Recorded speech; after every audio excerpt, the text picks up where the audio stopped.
Hi, everybody. Welcome to Overland News from Overland Expo. I'm Director of Communications, Nick Janes, and with me on the line here is Rick Stowe. Hey, Rick. How are you doing tonight? Doing great, Nick. Yourself? I'm good. Thank you. And I need to open up with an apology to Rick. Dear viewers, you won't know this, but we recorded this episode once before on the grounds of Overland Expo West about 10 days ago.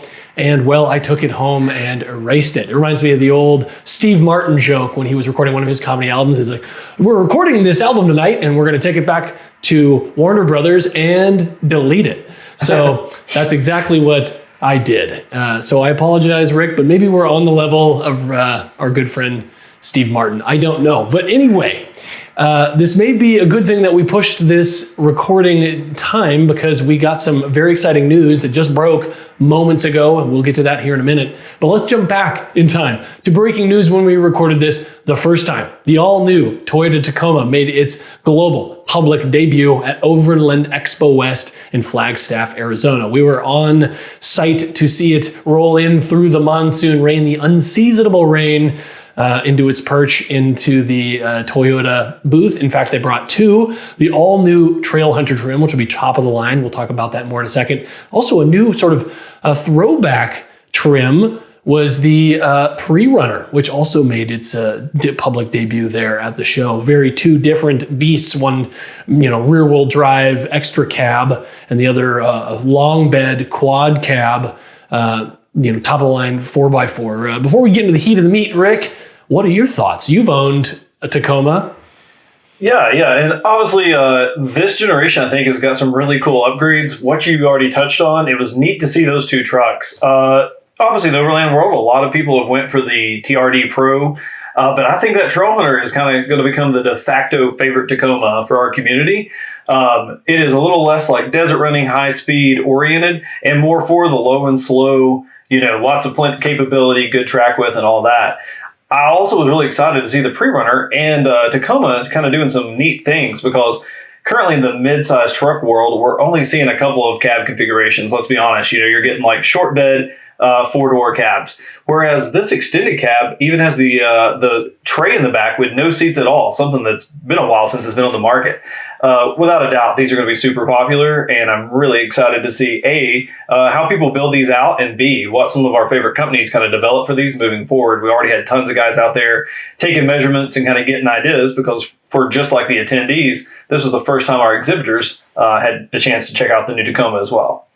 Yeah, and I feel like we could do an entire episode on this, and maybe we'll touch more back in later and maybe debate the merits of different features. But I think broadly, you nailed it, Rick, right? So while everyone is kind of going to a 5-foot box quad cab, Tacoma designers said, absolutely not. We're not doing that. That you can do 3 different bed and cab configurations. There's 4 different power outputs. There's 3 different braking systems, 2 different transmissions. I could go down the line of more features, but for me, what's really compelling, sure, it's nice to have a manual. Sure, it's nice to have a long bed, with cheap truck, leaf springs, manual transmission, rear wheel drive, no rear seats. Sure, that's cool. That's neat to have. I'm never going to buy that. What I'm really interested in is that, like I said, that 6-foot bed, Crew Max, that you can also get in with rear coil springs, with a rear locker in the off-road, TRD off-road trim. And so to remind folks, the TRD off-road trim is sort of like the middle of the range now. Then you have TRD off-road, which used to be the halo top of the trim. And that ends those weird, really cool, I'm going to look at this correctly, the first ever segment leading ISO dynamic performance seats. We can talk about those more later. But then top of the trim is Trailhunter, which you said exactly right, Rick, is designed to be the platform on which we build our dream Overland rigs. And it actually comes pretty capable from the factory.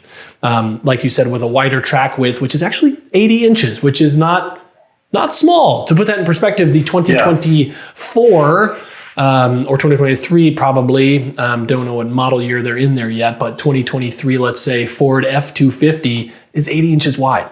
So is the new Trailhunter, but that's just fender flares and tire, but so not full body like the F-250, but still you're gonna need to be careful, threading it through some of the tighter trails, especially if you get the long bed version. That'll be tightly in the woods. But for me, I think it will live in that perfect range. In the TRD off-road, you get the solid or the fully boxed frame now. You get new upgraded power plants, which are turbo 4-cylinder with a hybrid or non. It'd be iForce or iForce Max, which is a hybrid, and a huge 14.1 or something screen in the dash, optional. Standard is 8-inch, just like Tundra. Just awesome to see that. I think everyone was champing at the bit. And I was shocked, Rick, with how many people waited in the mud and the rain to see this thing pull up. I mean, not surprisingly, it's Overland Expo, and my God, it's the Tacoma, which is the de facto Overland vehicle choice. But wow, so such an honor to see that thing up and close and personal. I cannot wait to see everyone's builds. But if you don't want to hunt through a huge parts bin and just want to buy one that's built for overlanding tonight, Trail Hunter is the choice. Any final thoughts on that, Rick? No, just touching on what you said. It was really cool because obviously it was absolutely pouring the rain when the debut happened, but you could tell that when that truck came around the corner, the Trail Hunter was in the lead. No one there was thinking about the rain. There was a big crowd of attendees. Everybody's phone was out, getting video, getting photos, things like that. And the excitement was not dampened at all. Yeah, totally. Yeah. I agree. And we'll touch more on that later. We've got some stories coming out, like our favorite features of the new Tacoma, things of that nature. But so watch the compass for that, and we'll discuss it more here, I'm sure, ad nauseum, because how can you not discuss a new Tacoma ad nauseum on an overlanding show? But while we are sticking with the midsize segment, more hot news that debuted about a week before new Tacoma is finally, we saw the US spec Ford Ranger, 6th gen Ford Ranger, including the first ever to United States Ranger Raptor. And I think that's the one we're going to talk about here at the top because, Rick, I got to tell you, I'm in line to get one of those bad boys. I called my dealer. So every dealer at the outset is getting one or maybe two Ranger Raptor allocations at the outset, depending on how big a volume dealer they are. My local dealer, Wesley Ford in Vancouver, Washington, only got one, but they said when they get another allocation, Nick, it's yours. So if and when, that'll be mine. So let's someday maybe. The guy ahead of me, they gave the number one allocation to buys 20 vehicles a year from them. So I said, you know what? He deserves it. But not that I had any say in it. But this Ranger Raptor, Rick, is so cool. Let me tell you why I'm picking it above anything else that's coming out lately. It is again designed and engineered by and for Australians, and we know how tough they are at overlanding and going off road. It does only come in Crew Max 5-foot bed, but you know what? I like that output or that layout. But more importantly, for me, it's got the EcoBoost 3.0 liter twin turbo V6 that puts out 405 horsepower and 430 pound-feet of torque through a 10-speed automatic transmission, 2-speed T-case, which has full-time all-wheel drive, and it's got 2.5 Fox shocks, coilovers at all four corners with live valves, which is something you don't get in any other competitor in the segment right now. 10.1 inches of running ground clearance. It too is about 80 inches wide, unfortunately, but it can tow just over 5,000 pounds, and its payload is 1,500 pounds, which is, drumroll please, 300 or 400 more than everything else in the segment at that upper end, especially the next vehicle we're going to talk about here in a second. But I know we've debated it live and in person, Rick, but what do you think on this new Ranger, especially Ranger Raptor? So first off, I don't have one. I really admire yours. I think the current gen Ranger is just a really good looking truck, and that trend has continued. I think just they absolutely nailed the exterior design on the Raptor and non-Raptor versions of the new Ranger. But on paper, it looks really good, and I'm really starting to think we're going to have an awesome kind of three-way shootout in the mid-size truck market here. Almost 11 inches of ground clearance. 400 plus turbo power out of the V6 there. And like you touched on, the Fox suspension, kind of another out-of-the-box, ready to hit the trail truck. I'm sure there's going to be tons of great components and aftermarket accessories, but if you're just looking to get out and really explore And in the case of the Raptor, at high speeds, you can do it literally after you leave the dealer.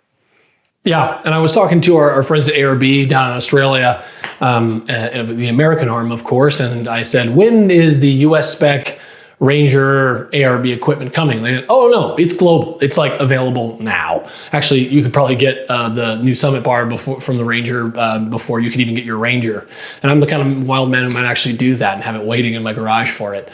But that's what's so cool, right? So when it's developed in Australia by Australians for Australians, and we just happen to get it later, they're doing all the cool stuff in advance, and so we benefit from that R&D. Especially Ford and ARB are pretty close these days, so I'm sure they got it in advance too. But you'll be able to do all the cool Summit bumpers and roof racks, and what's interesting for ARB, they put the twin air compressor up in the rear, right rear bed tub like fender. So that's the place they found anyway, we can talk about, accessories for Ranger another day, but if you're shopping online right now, the press release said the 2.7 liter EcoBoost will be available in non-Raptors. However, if you go to build and price, it is not. It's only the 2.3 at this moment, which is a screaming motor. I have that, as you mentioned, in my current gen Ranger, and that thing is a going machine. Nearly 300 horsepower from a 2.3 liter four banger is plenty enough for most people. But I'm excited about that, and I will keep all of us up to date on my Ranger allocation and order, and I hope I have it within the next 18 months. What's next, Rick? Want to tell us about the next exciting midsize? Yeah, so just kind of rounding out that trio, like Nick alluded to earlier, they literally just announced the 2024 ZR2 Bison Colorado. Obviously, the Bison in the current gen is a super capable truck with tons of great AEV aftermarket components, and this one is a little extra mean.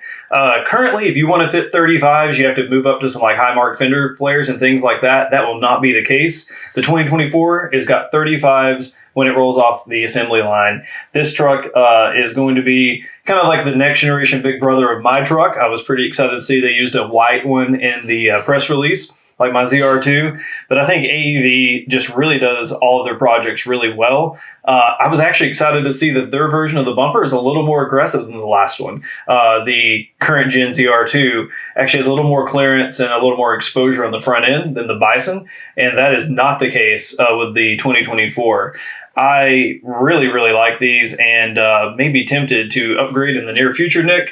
We'll see what the allotment looks like. Hopefully there's more than one as opposed to the Raptor.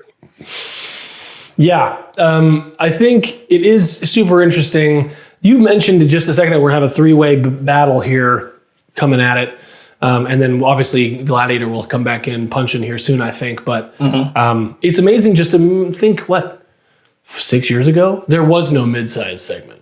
Right. Yeah. Like it was kind of Frontier, which Nissan kind of forgotten, and Tacoma was the winner just because it was the only one in the segment, but everybody else had walked away. And now we have these incredible machines with 35-inch tires and dual valve, multi-valve, piggyback reservoir shocks and 12.2 inches of ground clearance on this thing, Rick, from the 35s. Just insane to me that they're offering this. And what's interesting too is everybody's kind of done something similar, but something different, right? This is a 2.7 liter turbo i4, only puts out 310 horsepower, as compared to the Raptor's 405. But, the Chevy has leaf springs, right? But then these awesome Multimatic shocks.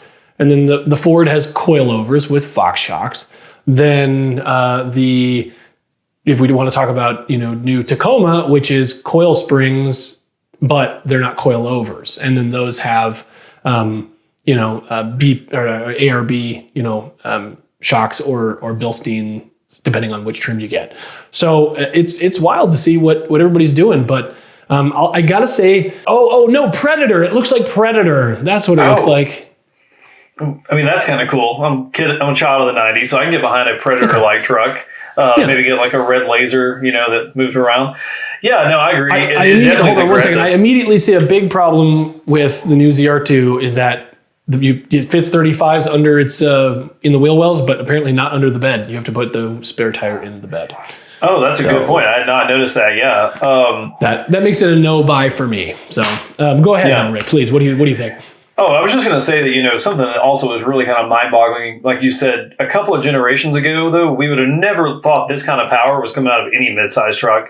And also thinking that, now we've got front and rear locked options. Like you can decide which front and rear locked, mid-lock, or midsize you have.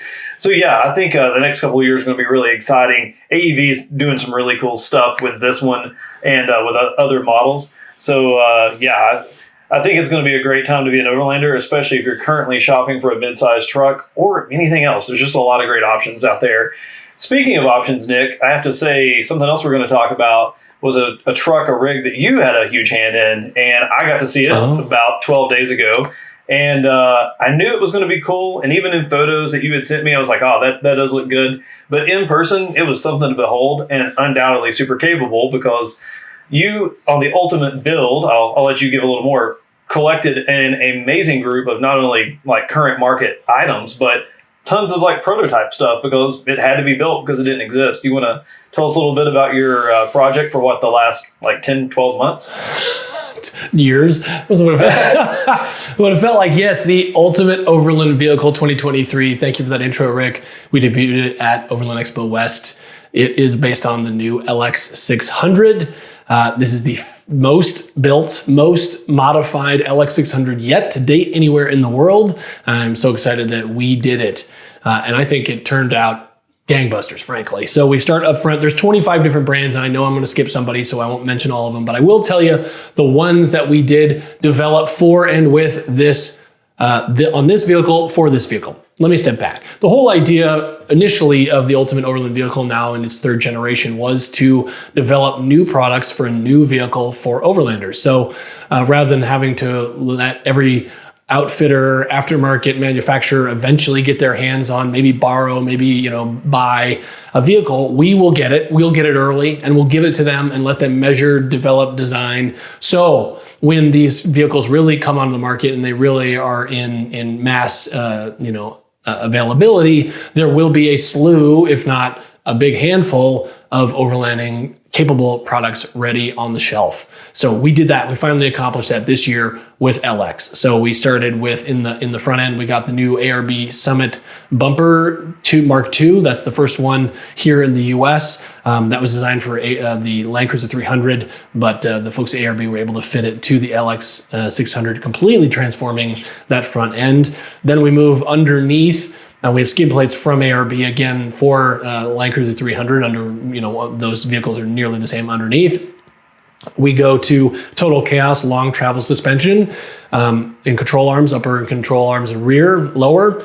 And then we have Radflow remote reservoir shocks in the front and rear, and those are coilovers in the front with iBox springs. Then we also up on the roof have a Prinzu rack, first ever for LX 600. Then in the rear, we have a high clearance dual swing out CBI rear bumper. And then behind that, further still, rounding out the things that we developed for and with this vehicle is the ultimate kitchen from Goose Gear. That's in the back there that we have fitted with a Dometic 45-liter fridge. Again, many, many other things, including an off-grid Pando 2.0 trailer being pulled behind it. But those were the products that we developed for LX600 that will now be available for anyone who wants to build up an LX600 going forward, which is very exciting and very cool. But more to come on that as we give it in the hands of other media, influencers, YouTubers, etc., to get it out and put it through its paces. But I drove it, and the thing is just a rock star. And that Pando, Rick, I don't know if you got a chance to poke around on that, but having a almost queen size mattress and to go sleep on the trail. You know what? I was like, for a long time, I was like, nah, trailers, I'm not so sure. Oh, I didn't stay in the thing, but just even laying down for a second going. And then last weekend, I was out camping in my rooftop tent and I go, oh, it would be nice to have a real big mattress and not just this 2-inch foam thing. You know what I mean? With my dog, my lab, who's sleeping on top of me in the tent.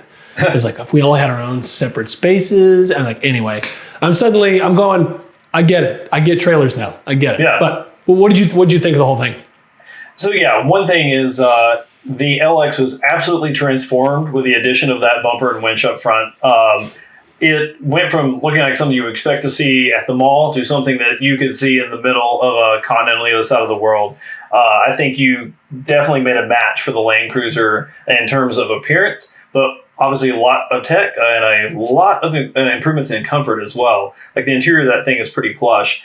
And lots of storage. And for me, the whole idea with a trailer is sometimes I like to go in kind of a base camp and, go out and check out trailheads for hikes or a different stream to fish. So it'd be awesome to be able to drop that trailer, leave everything set up, and just because you're going to go a couple miles down the road, you don't have to break everything down. So I think they're kind of an ultimate combo, depending on the type of overland travel, or if you just need to seat several people and then want to make sure everybody has a great place to sleep, that's another plus for those. I'm really excited to see where it goes, and selfishly to get my hands on that truck later in the year.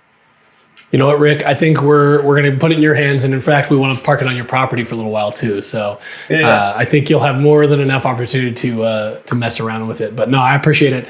And one thing I will touch on the interior, and this is something we've not talked about or covered elsewhere, so I will mention it here. Our builder, Mule Expedition Outfitters, was remarking as they put it together that what a quality fitment and care and finish difference there is between Lexus and Toyota. It's not just they put like a different badge on a truck. They said on a Toyota, when you want to get at a panel, you just pull it off and it goes, little clips. With a Lexus, you have to go behind the panel and undo the screws that hold it in place so it doesn't rattle. So it's like it was 4 times longer to do the work on the interior and run power and wiring and things of that nature. But the fit and the finish and the care and the quality was noticeable from the moment you climbed into the cabin, and I bet it'll hold up that much nicer on the trail over the years, bouncing off of rocks. To that point, I could not believe how nice it held up on the trail, especially that Pando. Just the follow behind, on that trailer was awesome. The huge suspension on that thing, awesome too. So, like I said, the Lexus, the LX is an amazing machine, but that Pando. That really that's got me having dreams here, Rick. I'll tell you what. Yeah. You may need a trailer for that new Raptor. Hey, that's a good idea, Rick. Yeah. Speak truth to power, Rick. From your mouth to God's ears. Let's make it happen. Yeah. In my driveway. Yeah. Let's put a nice off-road trailer behind my Ranger Raptor here in the next 24 months. How about that? Finally, let's wrap it up here. We had an amazing, a rock star Overland Expo West 2023. We had the most attendees we've ever had, more than 30,000 and 417 registered exhibitors. But you know what, Rick? The best is yet to come. We have PNW right around the corner, July 7th through 9th in Redmond, Oregon, my home state. And we're on track to maybe, I hate to say it, I don't want to jinx us, exceed West in its second year in the PNW. Rick, are you going to be out there? Yeah, and I'm excited. I didn't get to make it for the first year, so this is a new venue for me, a new area. But like you were kind of talking about there, exhibitor-wise, it looks like it's kind of getting close to matching West. Attendee-wise, same. So that's pretty impressive. A show that's only been around for 2 years is already kind of on the coattails of our flagship show. And speaking of, I have to say that West, it's always, a destination. All of our shows are great, but West has been there a really long time, and there's people that go to that show every single year. And on Saturday especially, the Tut Hill was just absolutely humming and with activity. Like everywhere you went, people were checking out rigs, checking out products, buying stuff, going to classes, like almost 450 classes over the weekend, which unless you look at the schedule, that's kind of mind-boggling to comprehend. But there was stuff going on everywhere pretty much from when the gates opened until the evening activities started every day. So yeah, great to be back in Arizona, but excited to see what we got going on in PNW here in, like 8 or 9 weeks. Yeah, well, fewer than that, I think, right? Yeah. 5 weeks. Yeah, and by the time this airs, 4 weeks, maybe, right about 4. Yeah. But yeah, it'll be exciting. And Rick did an amazing job. I'll give him the kudos because he's a proud man. He won't toot his own horn. But we scoured the grounds for the best rigs at Overland Expo West in one story on the compass. We'll show that here right now. Also, best gear. And that's probably the hardest thing because, again, combing through all 417 exhibitors to find what's new and then whittling all of the amazing new stuff that comes out at every single show down to a small list is a Herculean task. My hat is off to you, Rick, both literally and figuratively. So thank you so much. And folks, please check both of those stories out. We also have, abbreviated YouTube videos of both of those hosted by Eva Rupert. So please check those out. Rick, thank you so much. We are running really long because we had a lot of really great news, but I'm gonna wrap us up here. Thank you for joining us, Rick. And folks, thanks to you for watching and hopefully sticking all the way to the end. And if you did, do not forget to like, subscribe, and also hit the notification button so you know when Rick and me can pop into your computer screen and yammer at you for a little while. We'll check in again with you in about 2 weeks for Overland Expo. This has been Overland News. I'm Nick Janes.